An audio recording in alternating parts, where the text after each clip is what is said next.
नमस्ते। राम राम जी, कैसे हैं आप लोग? सब ठीक? आशा करती हूँ आप लोग ठीक होंगे, सेहतमंद होंगे। यही प्रार्थना है प्रभु के चरणों में। आगे यूट्यूब पे मुझे देखने के लिए बहुत बहुत धन्यवाद। इसके लिए सपोर्ट करिए मुझे यूट्यूब पे। बताऊंगी कि मुझे क्यों सपोर्ट करना है आप लोगों को। ज़रूर बताऊंगी, अपनी आप बीती भी बताऊंगी, सब कुछ बताऊंगी। लेकिन आप लोग मुझे प्लीज़ यूट्यूब पे सपोर्ट करें। ऐसा नहीं है कि मैं दूसरों की कहानी बताऊंगी, जो सच हो रहा है, जो घटित हो रहा है, मैं वही बताऊंगी आप लोगों को। किसी भ्रम में नहीं रखूंगी। लेकिन प्लीज़ मुझे आप यूट्यूब पे ज़रूर सपोर्ट करिए। खैर, ये वीडियो मैं इसलिए बना रही हूँ, कल क्या हुआ, मैं वॉक के लिए जा रही थी। शाम को मैं वॉक करने जाती हूँ, क्योंकि बहुत ज़्यादा वज़न बढ़ गया है। अभी 80 किलो वज़न हो गया है मेरा, थायराइड की वजह से। तो ये मुझे कंट्रोल में करना बहुत ज़रूरी है, तो मैं जी नहीं पाऊँगी। इसलिए नहीं कि मुझे खूबसूरत दिखना है, इसलिए कि मुझे काम करने का मन नहीं करता है। वज़न इतना ज़्यादा हो गया ना, तो पूरा ऐसा लगता है कि दिन सोए रहो, कुछ भी ना काम करो। खैर, तो मैं कल वॉक पे चल रही थी। जिस गार्डन में मैं जाती हूँ, उस गार्डन में 1.25 किलोमीटर का एक राउंड है। तो मैं चल रही थी, मेरे 3 4 5 राउंड हो गए थे मेरे। तो एक सडनली एक लेडी मेरे सामने आ गई। मैं उन्हें देख के ये सोचने लगी कि ये महिला मेरे से उम्र में ज़्यादा है प्रभु, लेकिन ये फिर भी इतना तेज चल रही है, मैं क्यों नहीं चल पा रही हूँ। ऐसा मेरा उनके साथ चल रहा था। तो मैं सोची कि चलो मैं भी कोशिश कर लेती प्रभु कि मैं भी चलती हूँ, क्योंकि अभी से अगर ये सब मेरे साथ होने लग गया, आगे आपने मुझे कितनी ज़िंदगी दे रखी है मैं नहीं जानती हूँ। लेकिन इतने जल्दी मुझे इतना स्लो मत करे आप, प्लीज़ मेरी मदद करो चलने के लिए। ऐसा मैं उनके साथ अपना बातें कर रही थी। फिर मैंने सोचा चलो कि मैं चलती हूँ उनके साथ। अब जैसे सर्कल होता है ना, ऐसा सर्कल होता है। तो वो अंदर के साइड से चल रही थी और मैं बाहर के साइड से चल रही थी। तो मैंने 2 राउंड तो कर लिए, लेकिन फिर भी मैं उस महिला के बराबरी से चल ही नहीं पा रही थी, बिल्कुल नहीं चल पा रही थी। तो मैं थक गई, मेरे नहीं बाबा मेरे से नहीं हो रहा है, शायद मेरा वेट बढ़ गया ना, इसीलिए सब हो रहा है। तो मैंने छोड़ दिया। लेकिन फिर मैंने बहुत कोशिश की। तीसरे राउंड में तीसरे राउंड में जब मैंने कोशिश की, तो मुझे पता चला मैं उनके आगे निकल गई। मुझे खुशी हुई, मैंने धन्यवाद कहा प्रभु से। मुझे उस महिला की बराबरी नहीं करनी थी, मुझे सिर्फ अपनी बराबरी करनी थी। मुझे देखना था कि क्या मैं इतना तेज चल पाती हूँ, कि मैं इतनी स्लो कैसे हो गई। मैं बहुत ज़्यादा तेज चलती थी, ये वजन के चलते शायद मैं स्लो हो गई हूँ थोड़ी। तो मैंने प्रभु को धन्यवाद किया और मैं आगे निकल गई। जैसे ही मैं, मुझे लगता है एक 10 12 कदम आगे निकल गई, वो महिला मेरे से जो ज़्यादा और ज़्यादा तेज चलने लगी। जब तेज चलने लग गई, तब मुझे समझ में आया कि ये महिला मुझे हिट कर रही है।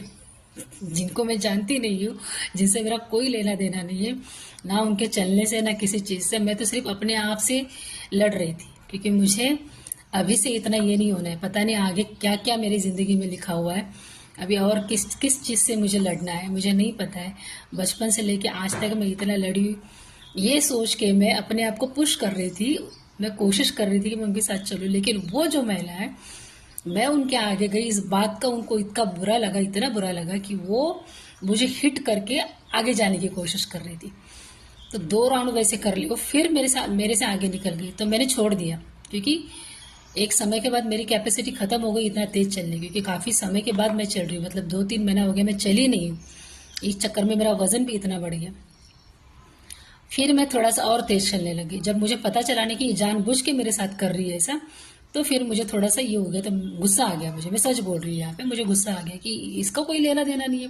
हर क्यों क्यों मुझ पे दाना पानी लेके चल रहा है, किसी से कोई लेना देना नहीं। मैं अपनी ज़िंदगी जी रही हूँ। इस महिला को मैं जानती ना मैंने इसकी शक्ल सूरत, जबकि मैं इसके आगे निकलने की भी कोशिश कर रही थी, मैंने इसकी शक्ल देखी नहीं। सच में मैं बता रही हूँ, मैं सिर्फ उसको कपड़े से, एक बार पहले भी वो मेरे साथ आ चुकी थी, तब उस गार्डन का काम चालू था, तब भी मैंने उसकी शक्ल नहीं देखी। जबकि हम लोग बिल्कुल एक दूसरे के बाजू में खड़े थे। और जो गार्डन की देखरेख करती एक महिला है, सोशल वर्कर है वो हमको चिल्ला रही थी दोनों को भी एक ही साथ कि आप लोग थोड़ा सा पेशेंस रखिए, अभी मत चलिए गार्डन में, थोड़ा काम पूरा होने दिए। उनकी बात सही थी, क्योंकि वो अभी कर रही है, सोशल वर्क कर रही है, देख रही है कि गार्डन की व्यवस्था है जो सारी खराब हो चुकी है।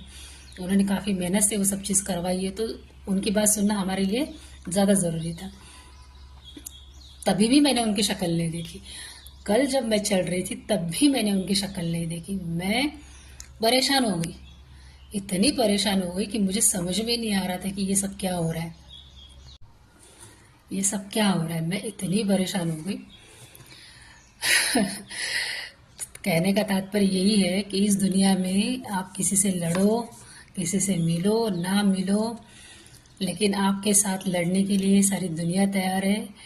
कब कौन किस तरह से आपके साथ खेल खेल जाए, इसका अंदाज़ा भी नहीं लगा सकते आप लोग। मेरे साथ हर कदम पे, मैं सच कहती हूँ, मेरी आंखें भर आई है। मुझे उस महिला से कोई लेना देना नहीं है। मैं सच कह रही हूँ कि मैंने कल भी उसकी शक्ल नहीं देखी। कुछ समय पहले जब हम लोग साथ चल रहे थे, हम लोग बिल्कुल एक दूसरे से सटीक खड़े थे, लेकिन फिर भी मैंने उनकी शक्ल नहीं देखी थी। उम्र में मुझसे बड़ी है, लेकिन अभी आप कहोगे कि शक्ल नहीं देखी तो आपको कैसे पता कि उसकी उम्र बड़ी है? बॉडी लैंग्वेज से पता चल जाता है ना, बॉडी लैंग्वेज से पता चल जाता है कि उनकी उम्र बड़ी है मेरे से। फिर भी वो महिला मेरे साथ इस तरह का खेल खेली है कल, मुझे बड़ा अजीब लगा। दुख हुआ कि मैं जिस महिला को जानती नहीं हूँ, मेरा तो अपने साथ ही लड़ना चल रहा था, मैं अपने साथ ही सफ़र कर रही थी, फिर भी ये महिला ने मेरे साथ ऐसा किया। हाथ जोड़ के विनती है कि अपनी आंखें खुली रखे, देखे इर्द गिर्द हमारे जो लोग हैं वो हमारे साथ क्या खेल खेल रहे हैं। ज़रूरी नहीं है कि वो हमारे जानकारी वाला ही हो, अनजान लोग भी आपके साथ खेल खेल सकते हैं। ये मैंने कल सच में महसूस किया है और खुद भुगता भी है। तो इसके लिए आशा करती हूँ कि आप लोग ज़रूर ध्यान रखिए, दिमाग खुला रखिए। आंखें खुले रखने से कुछ नहीं होता है, आंखें आपको बहकाती है, लेकिन दिल और दिमाग अगर आप खुला रखेंगे तो हर कदम पे आपको अपना पराया सब समझ में आएगा। ये हकीकत है जो मेरे साथ कल घटित हुई है, ये किसी के भी साथ घटित हो सकती है।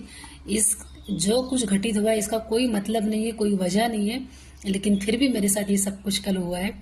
तो आप लोगों से यही उम्मीद करती हूँ कि आप दिल दिमाग खुला रखिए और आँखों को थोड़ा कंट्रोल में रखिए। जो देखना ज़रूरी है वही देखिए, बकवास की बातें मत देखिए, और जितना हो सके उससे बात कीजिए, उससे अपनी सारी हकीकत समझाइए, तो आपकी उंगली पकड़ के आपको चलना सिखाएगा, आपको सही गलत का मार्ग दिखाएगा।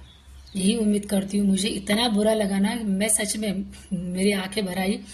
मैं उस महिला को जानती भी नहीं, लेकिन फिर भी उसने इस प्रकार मुझे कल प्रताड़ित किया है उस महिला ने मन को मेरे, कि मैं सोच में पड़ गई कि जिनसे कोई लेना देना नहीं है, जिनको मैं जानती तक नहीं है, अगर वो ऐसा कर सकती है तो आप सोचिए कि आप हमारे साथ कोई भी कुछ भी कर सकता है। इसीलिए मैं घर छोड़ के कहीं नहीं जाती हूँ। मैं कभी कभी सोचती हूँ कि मैं निकलूँ यहाँ से, मुझे बहुत अभी थक चुकी हूँ मैं इस घर गृहस्थी से, लेकिन सच में कहती हूँ ज़माना बड़ा बेकार है। आशा करती हूँ कि आप कुछ सीख लेंगे मुझसे और कुछ तो सवाल करिए तो मैं उस सवाल पे कुछ बोलूँ। देखिए आपको क्या सही लगता है, ज़्यादा बोलना भी ज़रूरी है, हर कोई समझदार है। बहुत बहुत धन्यवाद वीडियो देखने के लिए और इतना समय देने के लिए। जय सिया राम। प्रभु आपकी ज़िंदगी में खुशहाली लाए, बस यही उम्मीद करती हूँ उनसे।